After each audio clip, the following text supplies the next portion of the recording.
उत्तर प्रदेश और बिहार की पृष्ठभूमि में सेट की गई अपराध कथाएं इन दिनों हर दूसरी वेब सीरीज में देखने को मिल रही है। सभी मिर्जापुर नामक सफल और लोकप्रिय वेब सीरीज से प्रेरित लगती हैं। इनके किरदार रंगीन होते हैं, जिसकी वजह से प्रेम कथाएं और अंतरंग दृश्यों को भी जोड़ने में आसानी होती है। G5 और अल्ट बालाजी पर बिच्छू का खेल नामक नई वेब सीरीज रिलीज हुई है। मिर्जापुर में मुन्ना भैया का किरदार निभाकर अपनी पहचान बनाने वाले दिव्येंदु शर्मा ने इस सीरीज में लीड रोल निभाया है। कह सकते हैं कि मुन्ना भैया के किरदार का यह एक्सटेंशन है। या तो दिव्येंदु ने अपने आप को दोहरा दिया या फिर सीरीज के मेकर उनकी इस छवि का फायदा उठाना चाहते थे, क्योंकि उन्होंने मुन्ना त्रिपाठी के रंग ढंग में ही अखिल श्रीवास्तव का किरदार निभाया है। अखिल और उसके पिता के बीच कुछ छिपा नहीं है। दोनों लंपट किस्म के व्यक्ति हैं कि जहां मौका लगा वहां चौका लगाया। सूने मकानों में घुसकर वे पार्टियां करते हैं। एक बार अखिल का पिता एक घर में घुसता है और एक लाश से टकरा जाता है। उसे हत्यारा मान लिया जाता है। अखिल यह बात नहीं मानता और अपने पिता को बेगुनाह साबित करने की कोशिश में जुट जाता है। वह चीजों को सुलझाने के लिए चला था, लेकिन उलझता जाता है। एक मुसीबत कम नहीं होती कि दूसरी उससे बड़ी मुसीबत उस पर आ टपकती है। कोई उससे भी चालाक है जो एक कदम आगे रहता है।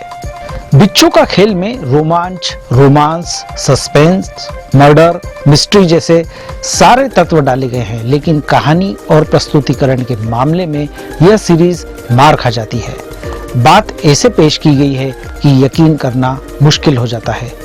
अखिल का जो किरदार दिखाया है, उसके लिए इतने बड़े लोगों से टकराना, पुलिस को छकाना, अदालत में सफाई देना इतना आसान है कि आप आंख मलते रह जाते हैं कि आखिर यह सब कैसे संभव हो सकता है। हर जगह अखिल अपनी स्मार्टनेस की छाप छोड़ता है और इस बात पर भरोसा करना मुश्किल हो जाता है। ऐसा लगता है कि लेखक और निर्देशक अपने हीरो पर कुछ ज्यादा ही मोहित हैं।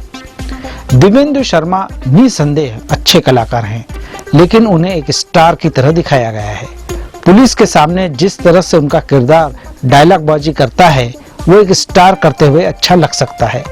दिव्येंदु को वहां तक पहुंचने में अभी वक्त लगेगा। बहुत ज्यादा भार उनके कंधों पर डाला गया है। अखिल को एक प्रतिष्ठित वकील की बेटी चाहती है।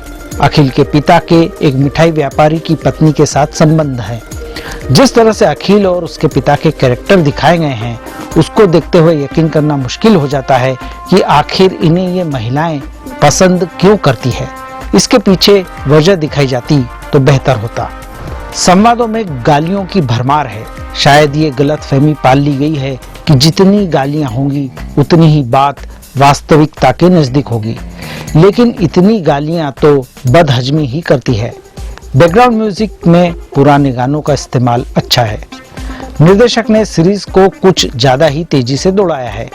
फिल्में या वेब सीरीज केवल इसीलिए अच्छी नहीं कही जा सकती है क्योंकि उनकी गति तेज है। कुछ ठहराव भी जरूरी है। शायद वे दर्शकों को ज्यादा सोचने का अवसर नहीं देना चाहते थे। पूरी सीरीज को वाराणसी में बनाया है, लेकिन इस शहर के कई दृश्य बार बार देखने को मिलते हैं। कहानी को आगे पीछे भी ले जाया गया है, लेकिन यह काम दर्शकों को चौंका न भरता। अच्छी बात यह है कि कहानी को ज्यादा खींचा नहीं गया है। 9 एपिसोड जरूर हैं, लेकिन सभी की अवधि लगभग 20 मिनट की है। कम बजट का असर मेकिंग पर नजर आता है। दिव्येंदु शर्मा, अंशुल चौहान, सैयद जिशान कादरी, राजेश शर्मा, कृष्णा मुखर्जी सहित सभी कलाकारों ने अपना काम ठीक से किया है। बिच्छू का खेल जरूर है, लेकिन इसके डंक में पैनापन नहीं है। इस वेब सीरीज को मैं 5 में से 2 स्टार देता हूं।